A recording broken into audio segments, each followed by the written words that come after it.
We stayed up almost 40 hours to check out Star Wars Fall of the Empire at Stern. And I think I slept 30 minutes, so we'll see if I make it. First, I woke up at 3:45 and drove through some dark country roads to get to Matt's house early in the morning. We only got 2 weeks' notice that this event was happening, and we're a couple of poors, so we decided to make it a day trip. That way we wouldn't have to get a hotel. I tried to make a video of Don's arrival with my fancy new gimbal, but it turns out I wasn't recording. It's probably because I hadn't slept, and I felt like I was in a dream. And then we were on our way. RDU Airport is about a 30-minute drive. When we got there, we noticed I had a new fancy parking system that really helped us out. I had previously missed a flight trying to find a parking space. What a relief. Nice job. We parked in the last row of the parking deck, so we had a bit of a hike. When we finally got to the terminal, we didn't want to have any problems with TSA, so we shut off our cameras. But not before being recognized by one of our biggest fans, named Liquor House Shirley. Matt made sure to keep all of our gear nice and safe. TSA was pretty quick, and they didn't even make us take our shoes off.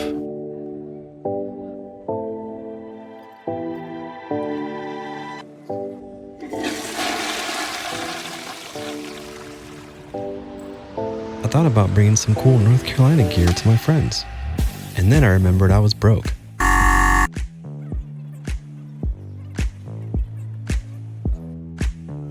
We'll be looking forward to that. Check out our cool BASH merch. Store.bashpinball.com. I usually can't sleep on planes, so I figured I'd try something new this time. I'll be giving a full review at the end of the video. Anytime during the boarding process. Good airflow helps keep the COVIDs away.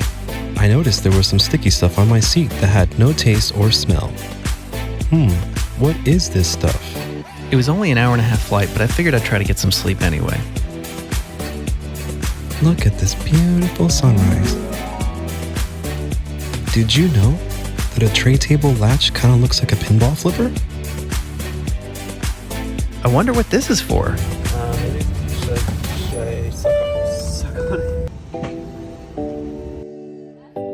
O'Hare's amenities are truly first class.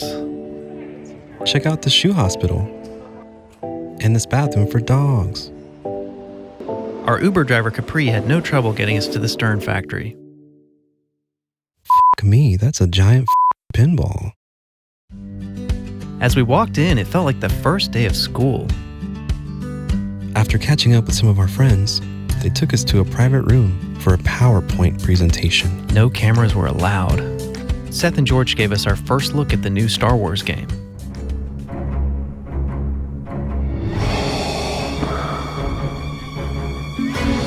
We need your help to defeat the Empire.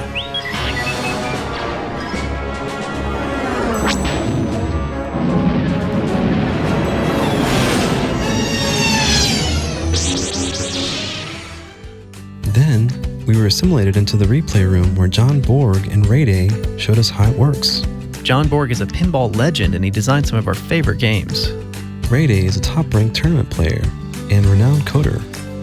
You can check out the whole presentation in a separate video that we'll be posting later.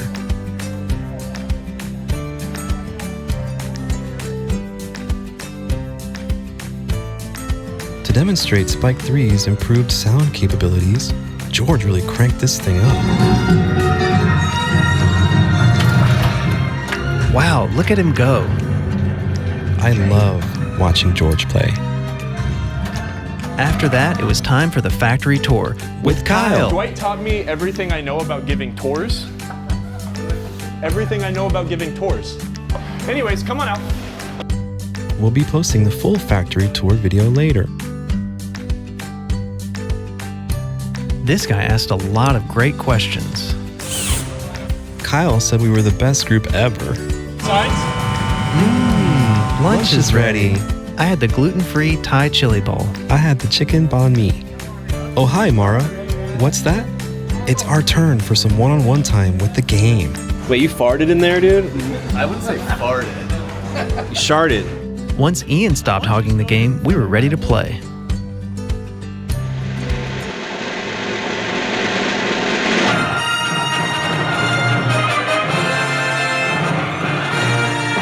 Damn, the sound is fire.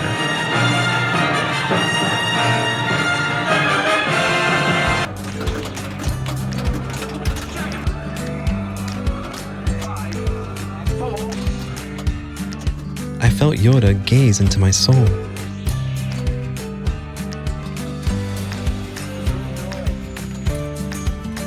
You place a shot multiplier. We were happy to see the Death Star eats the ball. Unlike some people, Ian, we wrapped up our game right on time. Fire, you should be commended. Now we're back to the replay room where we got to play some more Star Wars and record with our friends. check out Season 2, Episode 1. Shout out to Colin, Ian, Shane, Erica, and Dirty Pool for recording with us. Thanks, guys. Uh-oh, we got a plane to catch. Thanks, Stern. We had a blast. Wait, what? What is this? Nuts on Clark. Haven't you heard of it? According to Jack Danger and Kyle Spiteri, this is not the good popcorn. Other guy at Stern, it's fine.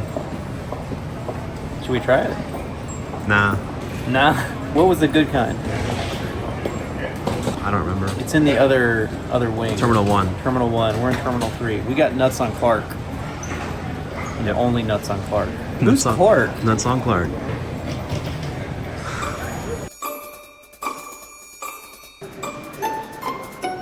What do you think? I don't hate it.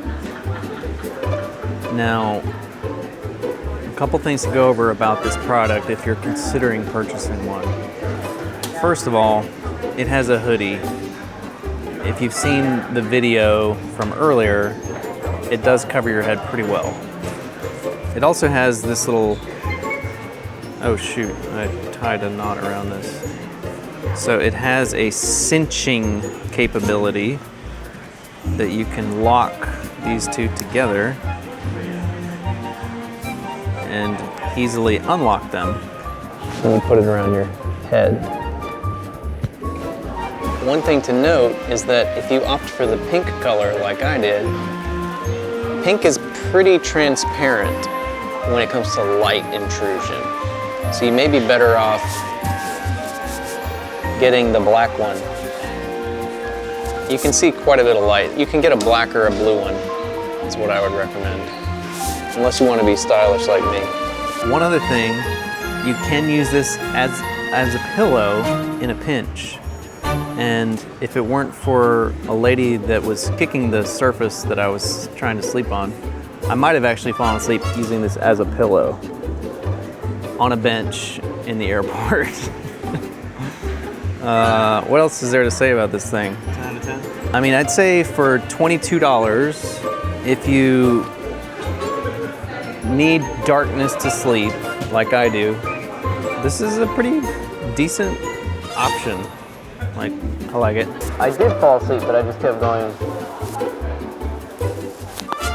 So, maybe it needs something that you can tie your head to the back of the seat like this. Maybe that would help. Does that make it a 10 out of 10? Because I didn't fall asleep. Maybe that's a 9 out of 10. It didn't magically make me fall asleep, so it can't be a 10 out of 10. It's not magic.